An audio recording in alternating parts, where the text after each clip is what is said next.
qadrli baland yurtdoshlarimiz, mana bu hafta o'tgan hafta men ijtimoiy tarmoqlarni kuzatib, aynan Rossiya Federatsiyasi bilan bog'liq turli xil kommentlar o'qidim. Keyinchalik bloger, endi qishtirnoq ichida bloger Aziz Hakimov haqida turli xil fikrlar o'qiganman. Birinchi Aziz Hakimovdan boshlasak. Men Chirchiq misolida aytaman. Bizda Chirchiqda rus maktab bor, qozoq maktab bor, tojik maktab bor va maktablarda turli xil millat vakillari tahsil olmoqda. Xo'p, o'zbek bo'ladimi? Mana 24-maktabda bitta nemis qizam o'qiydi. Milana ismi adashmasam. Hech qanday millatchilikka yo'l qo'yilmagan, hech qanday millat ajratish kuzatilmayapti. Qayerdan bu qishtirnoq ichida bloger unaqa narsa olgan? Menimcha hammaga ma'lum. Maqsadi sal boshqacharoq edi. Albatta, u qaysi bir tashkilotning topshirig'i ham bajargan va oqibat esa shunaqa. Ikkinchi masalaga qaytadigan bo'lsak, Rossiya Federatsiyasining bir qator propagandonlarning chiqishlari. Men har xil kommentariyalar o'qidim, har xil narsalar eshitdim. Bitta narsani aytmoqchimanki, mana Rossiya Federatsiyasi propagandonlari Ukrainani oldinglarmi? Ololmaysizlar. Keyin Dugin janoblari hamda Valuyev 2008-yilda nokautda bo'lgan, o'zbek bokschidan nokautda bo'lgan Valuyev propagandonlarning gapiga quyidagi javob qaytaraman. Ukrainani mayli, u ikkilamchi masala, u jangga sizlar tugatolmaysizlar. Markaziy Osiyoga sakrashga esa sizlarga emas, bu sizlarga Ukraina emas. Bu yerda birinchi xalqni din birlashtiradi. Bu bir. Ikkinchi esa Markaziy Osiyoda harbiy potensial juda kuchli. Aynan O'zbekistonda va Qozog'istonda. Uchinchidan esa bugungi kunda o'rtacha Ukraina jangida nechta harbiy halok bo'lmoqda.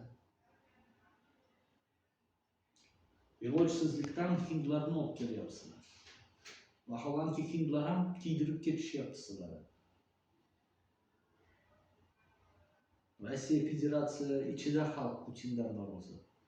Bu ketishda yana qandaydir maxsus samolyotlar haqida gaplashasizlar. Undan ko'ra Sherzod Qudraxo'ja aytganday bitta joyini o'tirsanglar, maqsadga muvofiq bo'ladi. Shu gap quloqga qo'yib yuboringlar. Sizlarga emas, Markaziy Osiyoga burni tikishi. Ana bir ikkita gapiradiganlar bor. Rossiya O'zbekistonga u narsa qurib berdi, bu narsa qurib berdi. Rossiya hech nima qilgani yo'q.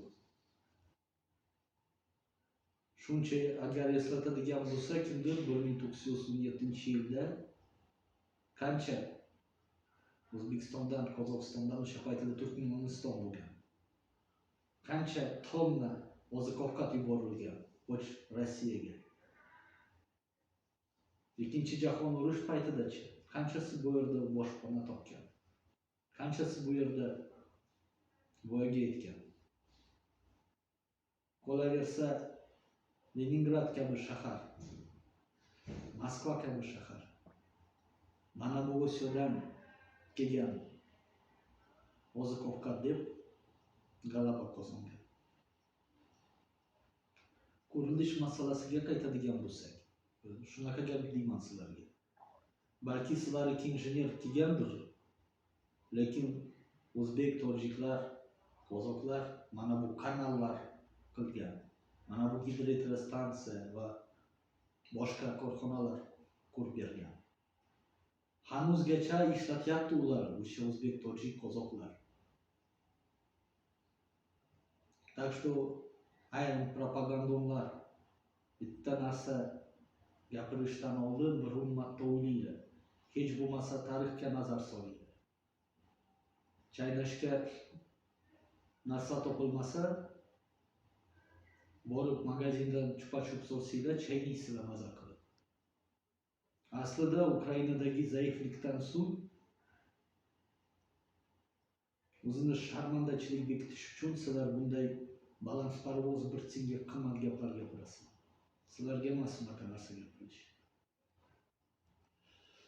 Shunaqa gap aziz YouTubedoshlar.